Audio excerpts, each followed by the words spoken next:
encontrarnos en la programación de Aprende en Casa, una propuesta de la Secretaría de Educación Pública para mejorar los aprendizajes. No olviden tener a la mano papel y lápiz e integren las notas relevantes de cada sesión en su carpeta de experiencias.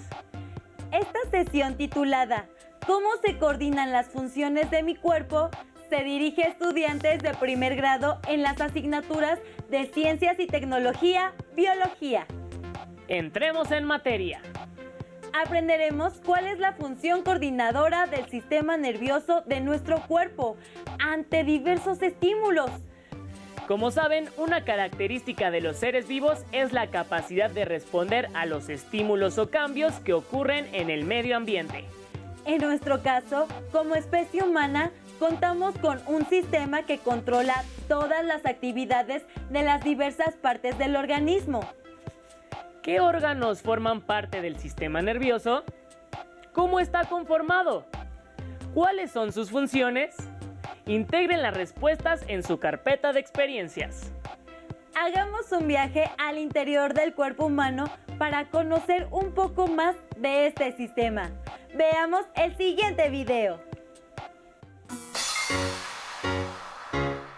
El sistema nervioso está constituido por células llamadas neuronas.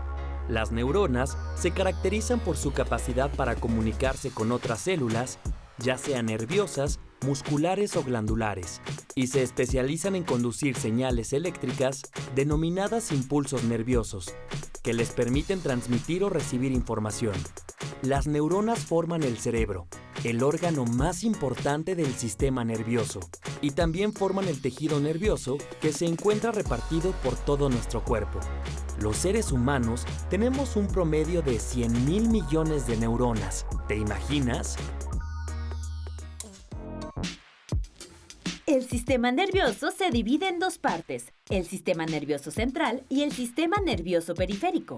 Veamos cómo se componen estos sistemas.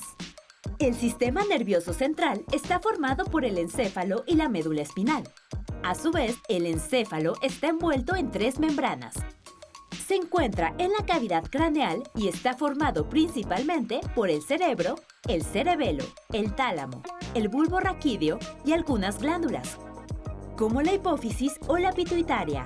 Conectada al encéfalo está la médula espinal, un órgano tubular que es la vía de información hacia el cerebro y de este hacia los músculos y las glándulas.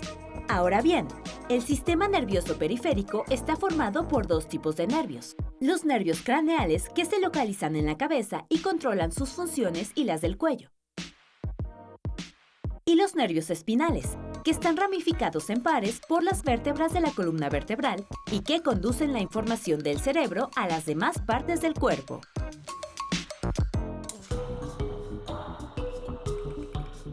Ahora vamos a conocer las funciones del sistema nervioso. Este sistema coordina al cuerpo humano y controla sus funciones, así que cualquier acción ejecutada por una estructura del cuerpo depende del sistema nervioso. En el sistema nervioso está el centro de mando del cuerpo, donde se manejan las facultades intelectuales como la atención, la memoria y la inteligencia. Otros procesos que son regulados por este sistema son la respiración, la digestión, la secreción de hormonas, la circulación de la sangre, la sudoración y el movimiento.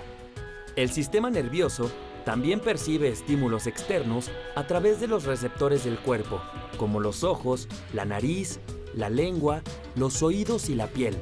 Por ejemplo, cuando una persona escucha música y siente ganas de bailar. Y por otro lado, el sistema nervioso percibe estímulos internos que son recibidos por órganos que están al interior de nuestro cuerpo. Uno de estos estímulos es la sensación de dolor de estómago, la cual nos indica que hay una alteración en el cuerpo y debemos atenderla. Como has podido ver, el sistema nervioso es el encargado de controlar varias funciones de nuestro cuerpo, incluida la capacidad de percibir y responder a los estímulos internos o externos. Esto gracias al sistema nervioso central y el sistema nervioso periférico, y a las neuronas que los forman. Ahora que ya sabes todo esto, ¿te imaginas todo lo que puedes hacer gracias a tu sistema nervioso?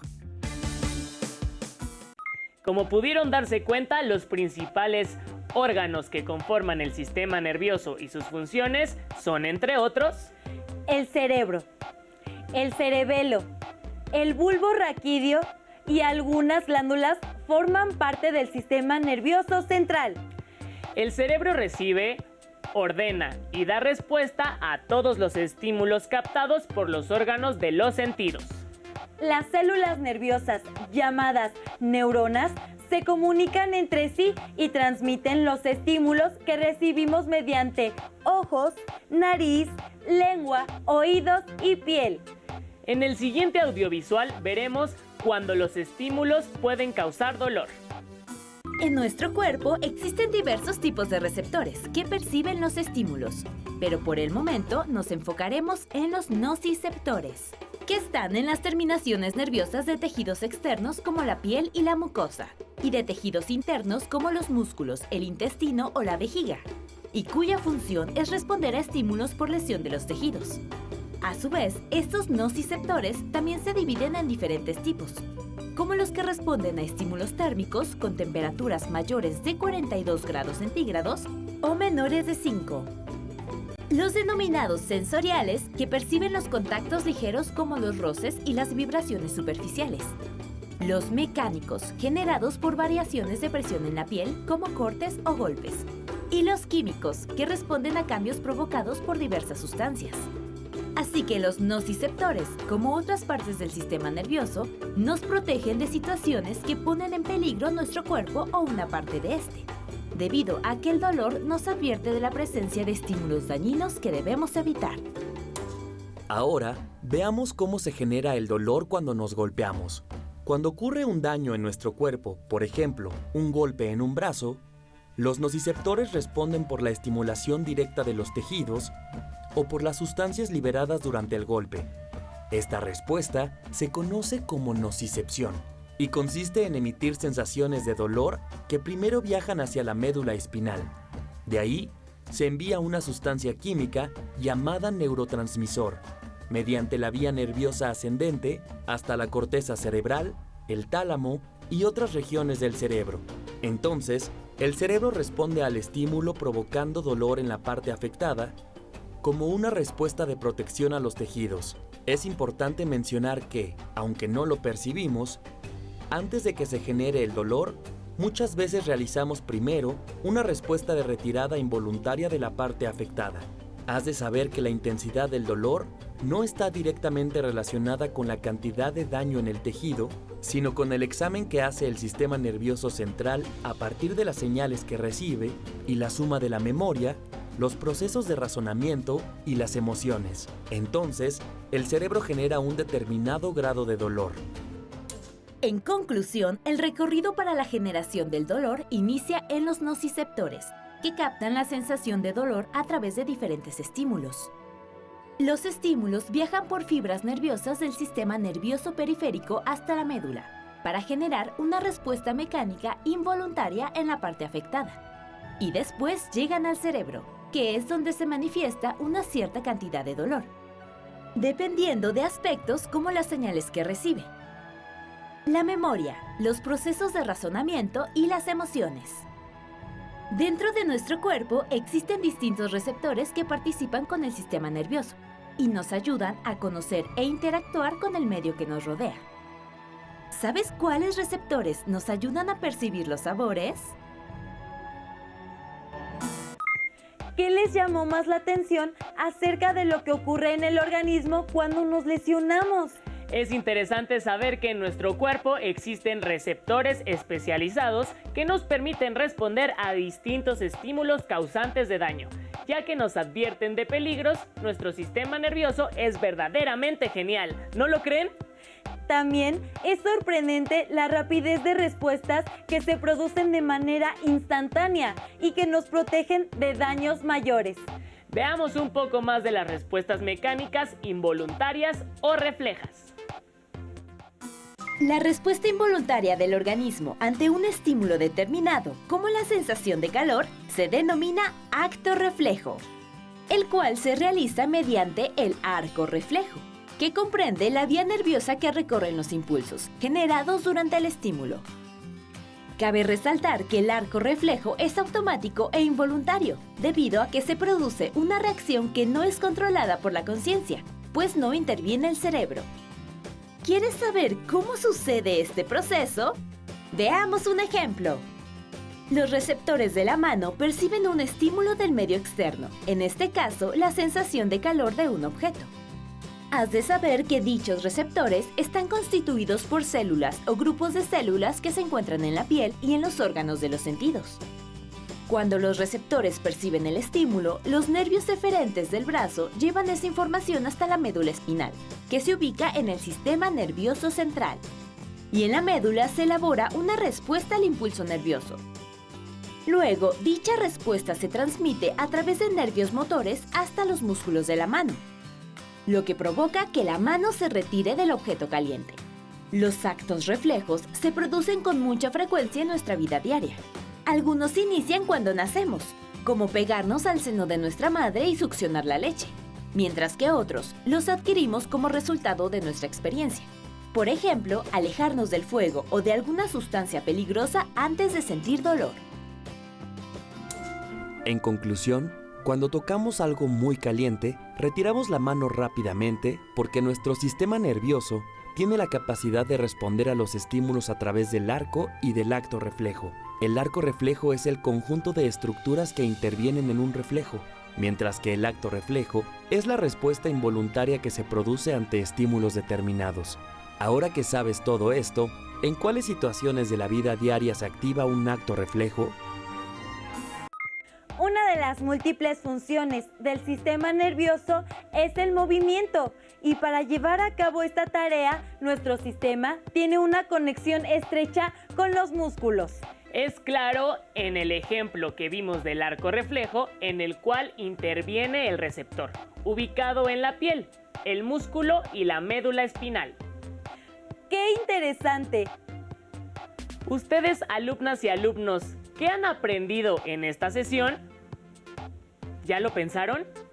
Bien, hagamos una recapitulación. Como hemos visto, el sistema nervioso se divide en sistema nervioso central y periférico.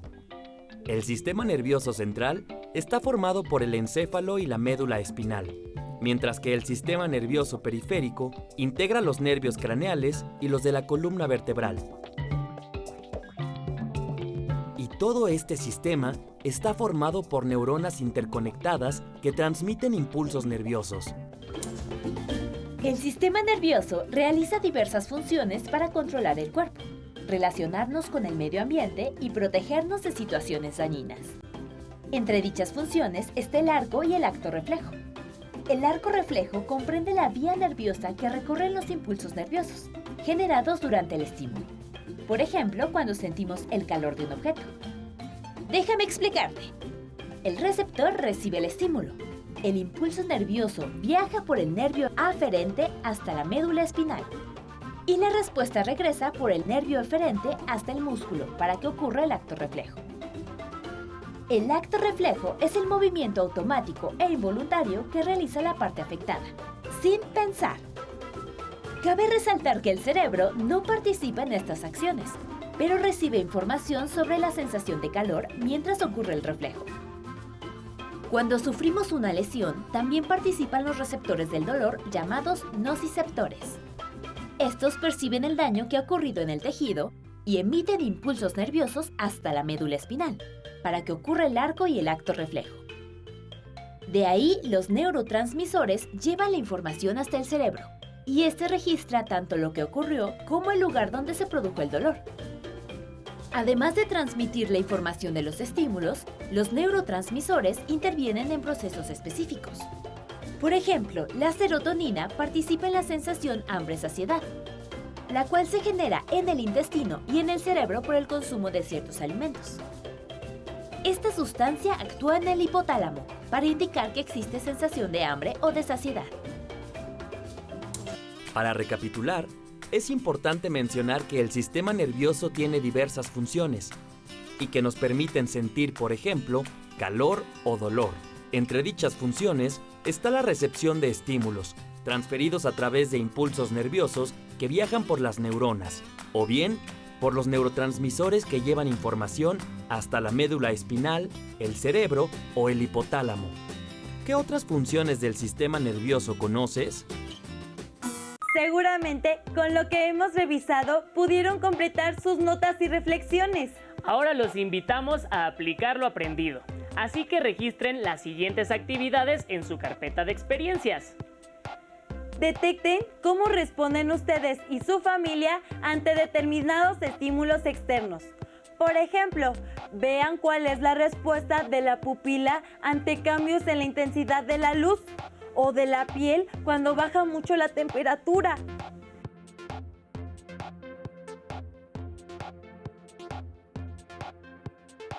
Enseguida respondan las siguientes preguntas. ¿Qué órgano recibe la información?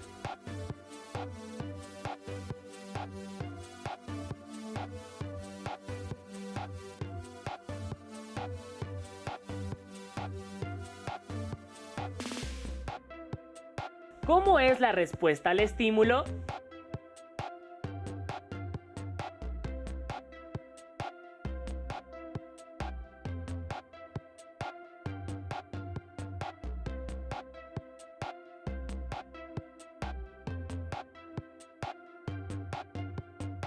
¿Qué órganos participan al responder?